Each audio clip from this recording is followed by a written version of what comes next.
Quarantine corner, you better stay at home. Brandon Hicks here. Very excited about today's episode because I'm going to be talking about one of my favorite things, and that is animation. I love every kind of animation. I love CG animation, like you'd find in a Pixar movie. I love stop motion animation, like those old Christmas specials. But primarily, I love old school, traditional cel animation, and that's what we're going to talk about today. We actually have a number of cels collected in this apartment. See that over there? That's one of them. So what we're going to do is I'm going to take you through a few of the cels I have collected. Now, I don't have anything from any movies, but I do have a couple from my favorite TV shows. What's an animation cel? Well, that's actually one of the questions we'll be answering. I will take you through how it used to be done, and then I'll quickly show you my own process and how I animate today. Now, this is the first animation cel that I got. My girlfriend bought it for me for Christmas a couple of years back. It is my favorite shot from my favorite episode of Beavis and Butthead.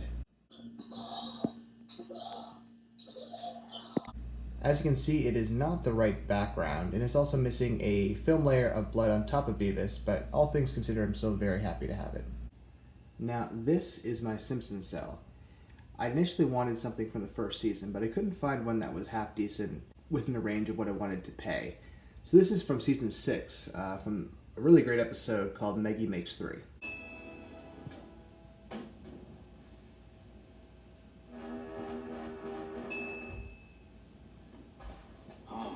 Did you polish your head in a shine on Bolo? No. The Simpsons was actually animated on cel until the 14th season, I believe, in 2003, maybe 4. And since then it's been all done digitally. Now this is a picture of the Ren and Stimpy cel that I have in storage. I just want to know one thing. Just one thing from you. So what makes you guys move anyway? Why is it in storage and not on the wall? Well, just 2 weeks after I bought it, BuzzFeed did an article on the show's creator, John Kay, and it turns out he's a huge creep. It's a shame because I still love the show, I just don't really know what to do with this right now. Hi everyone, it's Rebecca. This is my SpongeBob cel I got a few years ago just off of eBay. It's from the episode Texas, which was one of my favorites growing up. And it's from season 1, and that's the only season that was animated by cels.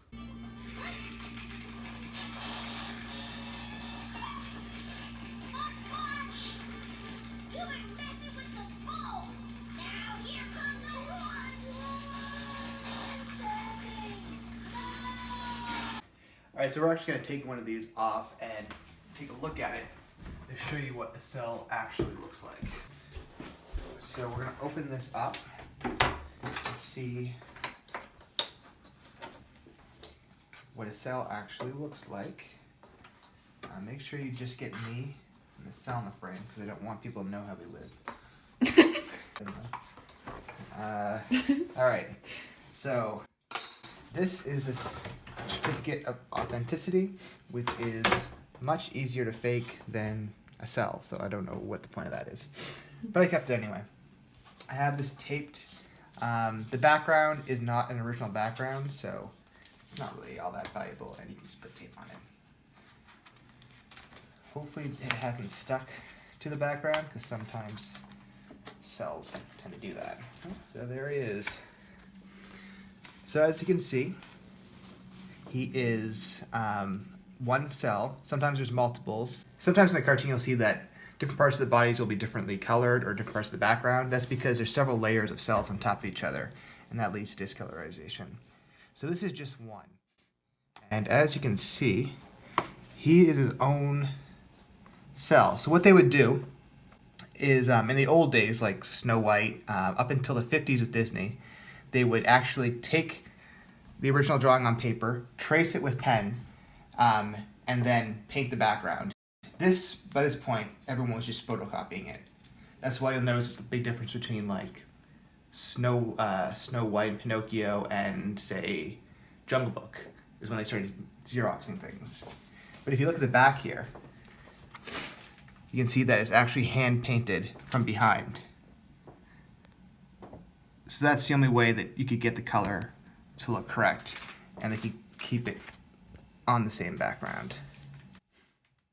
So all these notes at the bottom are just time notes, scene numbers. I don't really know what they mean because I don't work on the show, but that's what those indicate. Yeah, so that's what a basic animation cell looks like. Now that we get all that great art stuff out of the way, let's take a look at how I do animation. So the app that I use is called Animation Desk. It's a relatively simple app, but I had looked for years to try to find something that gave me the look that I wanted to of traditional cell animation.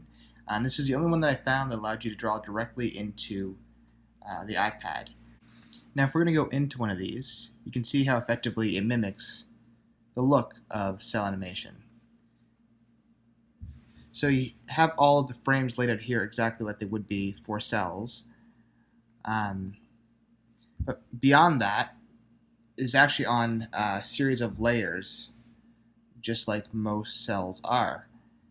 So there's a static background, the first layer, which I have moved slightly over the course of the shot, but not much. So that stays relatively consistent. So if you see that frame itself, you can see that it's his body stays relatively the same. Their bodies stay the same, but their expressions and their arms, as well as his arms, do not. Those are all drawn on a separate layer,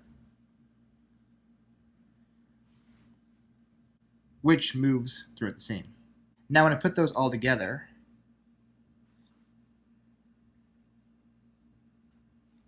you can see the basic movement. One of the best features of the layering tool is that it allows you to actually take photos of a drawing and then put it down on a layer, which you can then create a new layer and actually begin to ink it just like you would on a real plastic cell.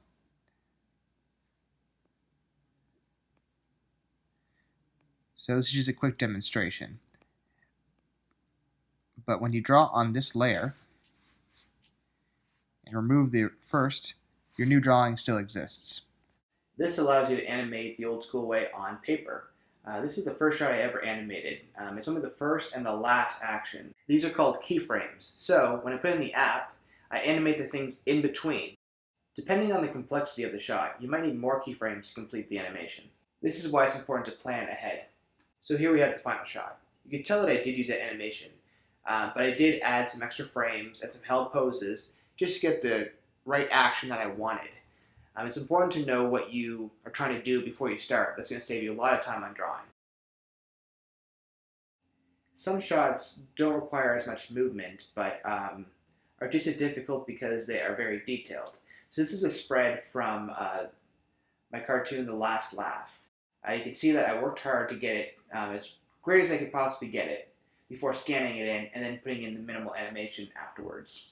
Some shots might only have one or two moving parts, in which case I try to keep the primary element in the middle and then have the moving keyframes all around it. This makes it very easy to add them in as layers. So that's the basic fundamentals of hand-drawn animation.